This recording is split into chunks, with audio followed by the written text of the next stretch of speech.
Yo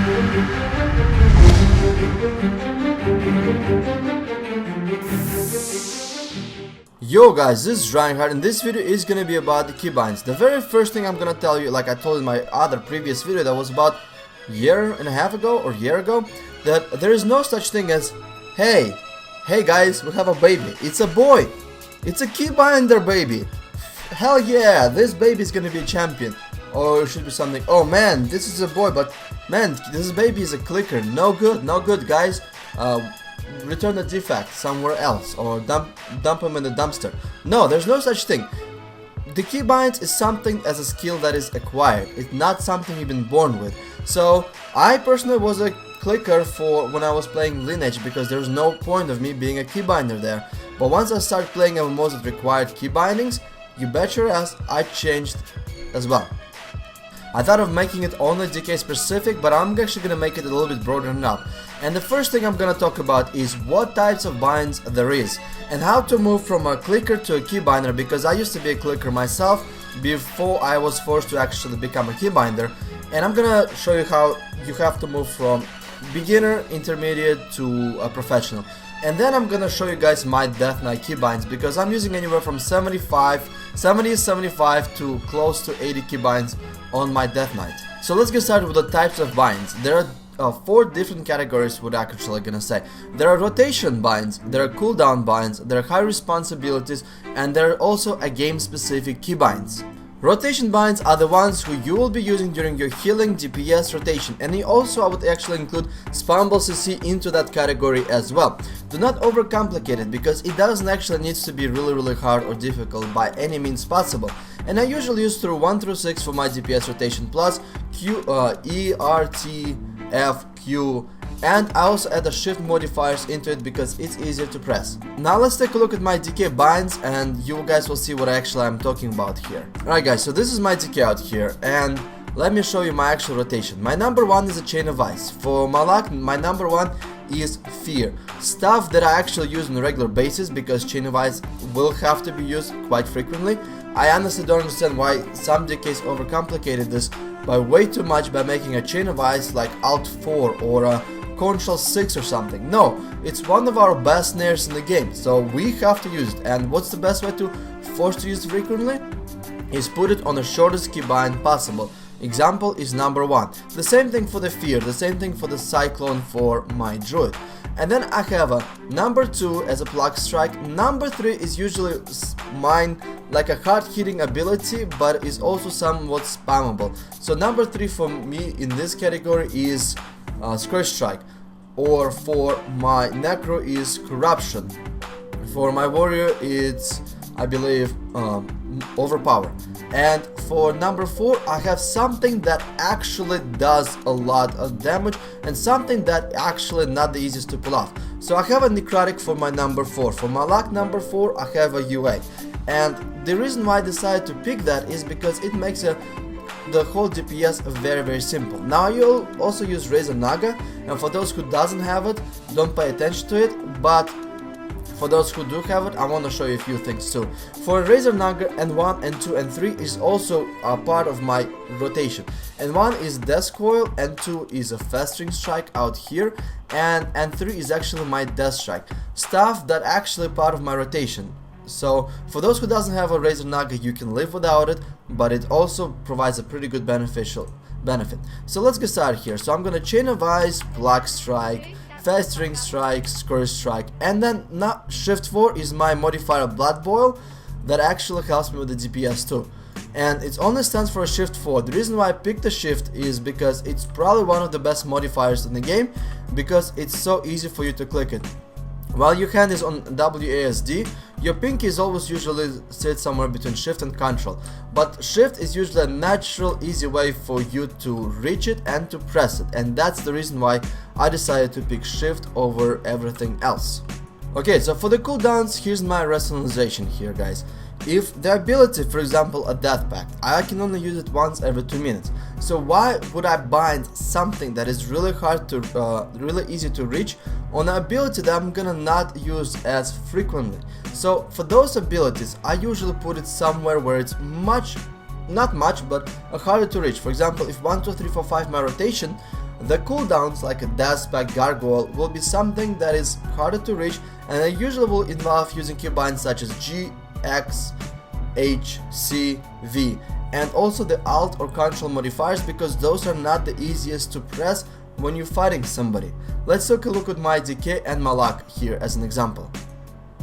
So for my decay, here's the following I have. I have H as a dash pact, Shift H as I'm gonna be using it for my Hellstone. Shift B is to use my belt to actually get myself a rocket boost for just shits and giggles. Control 5, Control Alt 3 is gonna be my huddle. Alt 1 is gonna be my auto break. Alt 2 is gonna be my icy touch, stuff that I don't use as frequently. Icy touch is for offensive dispel.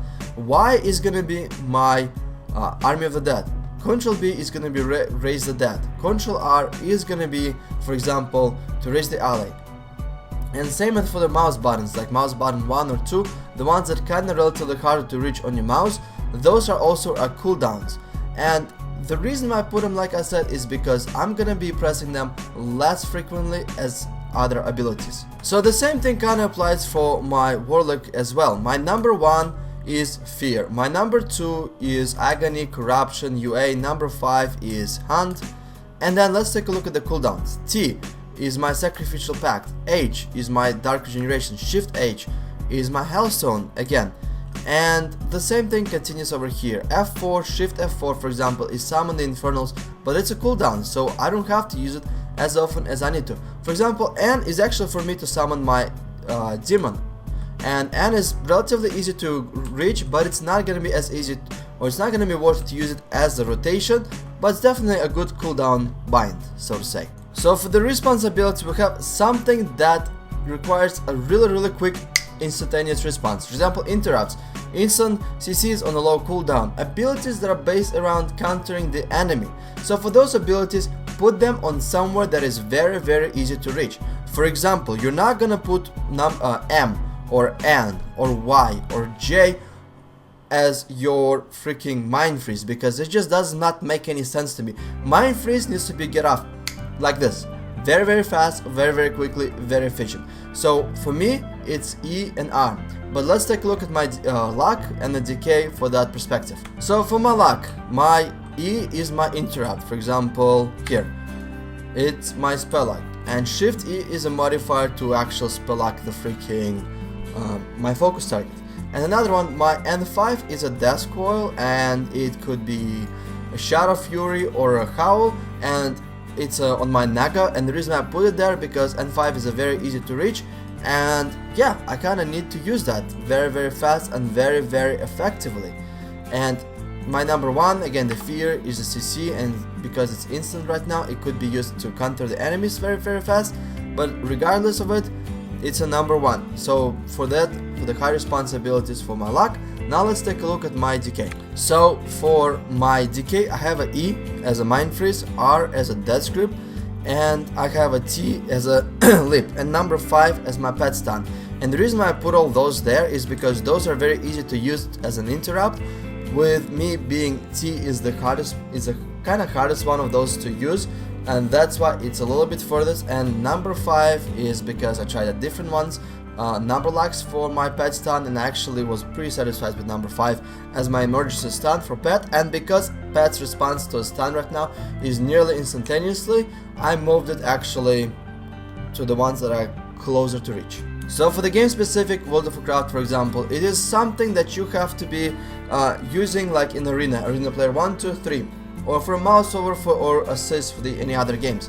So it's usually for me anything that is 1 to 3 related is usually I put it there, and it has relatively the same pattern where the high responsiveness have to be on something easier to click, slower responsiveness on something that is a little bit harder to click, and it's basically the same pattern as I listed above. Let's take a look at my decay as a prime example of that.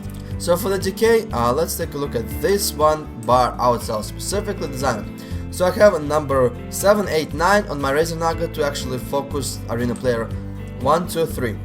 And then I have a chain of ice, F1, F2, F3, because those are relatively a bit harder to kinda get off. But then again, chain of ice is something that doesn't require high response time. you just chain of ice somebody, and yeah, it's chain of iced.